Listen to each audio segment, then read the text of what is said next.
बोलो राम राम राम राम राम राम राम राम जय राम। जय श्री राम।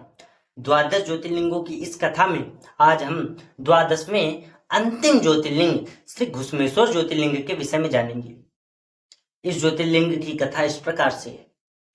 प्राचीन समय में सुधर्मा नामक ब्राह्मण अपनी धर्मपत्नी सुदेहा के साथ देवगिरी पर्वत के समीप रहा करते थे। दोनों ही प्रतिदिन भगवान शिव का पूजन किया करते थे और बड़े ही प्रसन्नता पूर्वक रहा करते थे, किंतु इनके जीवन में एक ग्लानि थी। ग्लानि ये थी कि इनके कोई संतान न थी, जिसके कारण समाज के लोग इनका मजाक उड़ाया करते थे, इनका उपहास किया करते थे और इनको ताना मारा करते थे, जिसके कारण सुदेहा बड़ी ही चिंतित रहती थी। सुदेहा सुधर्मा से कहा करती थी कि अपने वंश की वृद्धि के लिए आप हमारी छोटी बहन घुस्मा से विवाह कर लीजिए, किंतु सुधर्मा इस बात के लिए मना करते थे और वो कहते थे कि अगर मैंने ऐसा कर लिया तो इससे सबसे ज्यादा कष्ट तुम्ही को होगा। किंतु अपने वंश की वृद्धि की बात सुनकर के सुदेहा कहती थी कि आप अगर ऐसा करेंगे तो हमें तनिक भी कष्ट ना होगा। सुदेहा के बार बार कहने पर सुधर्मा ने सुदेहा की छोटी बहन घुस्मा से विवाह कर लिया। सुदेहा के कहने पर घुस्मा प्रतिदिन भगवान शिव के 101 पार्थिव लिंग बनाकर के उनका पूजन किया करती थी। पूजन के पश्चात उन पार्थिव लिंगों को घुस्मा समीप के ही एक तालाब में विसर्जित किया करती थी। समय व्यतीत हुआ, देवादिदेव महादेव की कृपा से घुस्मा को पुत्र रत्न की प्राप्ति हुई। संतान उत्पत्ति हो जाने के कारण समाज में घुस्मा का सम्मान बढ़ने लगा।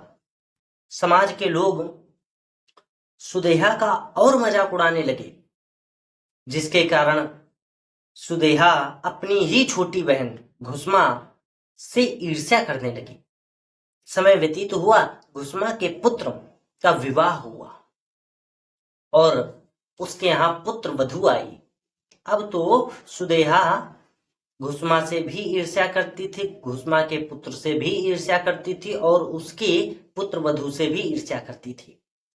एक बार की बात है, जब घुस्मा का पुत्र शयन कक्ष में शयन कर रहा था तो रात्रि के समय सुदेहा ने उसके पुत्र को काट डाला और उसके अंगों को उसी तालाब में प्रवाहित कर दिया, जिस तालाब में घुस्मा प्रतिदिन भगवान शिव के पार्थिव लिंगों का विसर्जन किया करती थी।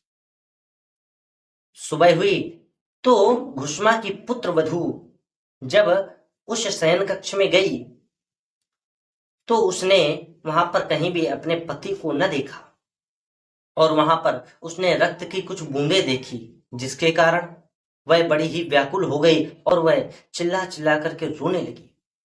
दिखावा के कारण सुदेहा भी रोने लगी ताकि किसी को संदेह ना हो जाए, इसके कारण सुदेहा भी रोने लगी।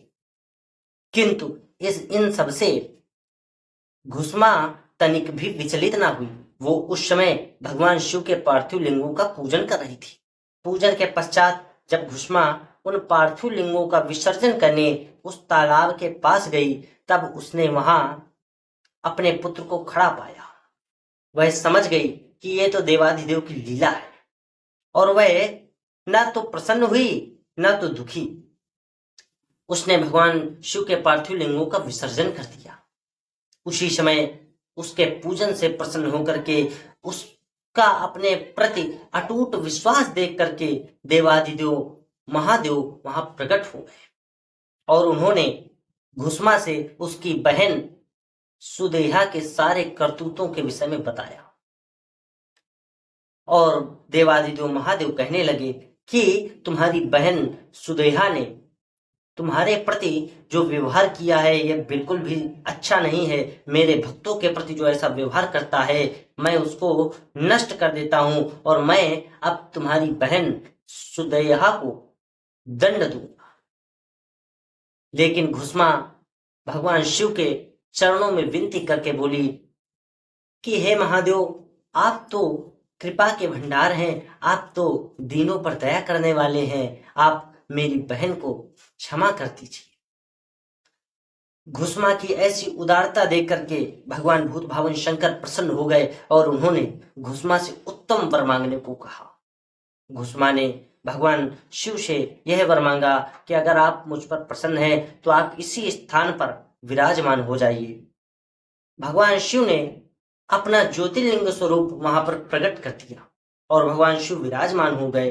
घुसमा ने कहा, हे महादेव, अब आपका यह ज्योतिर्लिंग हमारे नाम से ख्याति पावे, इसलिए उस ज्योतिर्लिंग का नाम घुसमेश्वर महादेव पड़े। इस प्रकार से 12 ज्योतिर्लिंगों की यह श्रृंखला विश्राम होती है और आप सभी लोग इसी चैनल पर अन्य सभी ज्योतिर्लिंगों के विषय में जान सकते हैं। वीडियो पड़े हुए हैं और वीडियो का लिंक डिस्क्रिप्शन बॉक्स में आपको दिख जाएगा। आप सभी लोग वीडियो की डिस्क्रिप्शन में जाकर के उन सभी वीडियो को देखें, वीडियो को लाइक कीजिए, चैनल को सब्सक्राइब कीजिए। जय श्री राम, हर हर महादेव।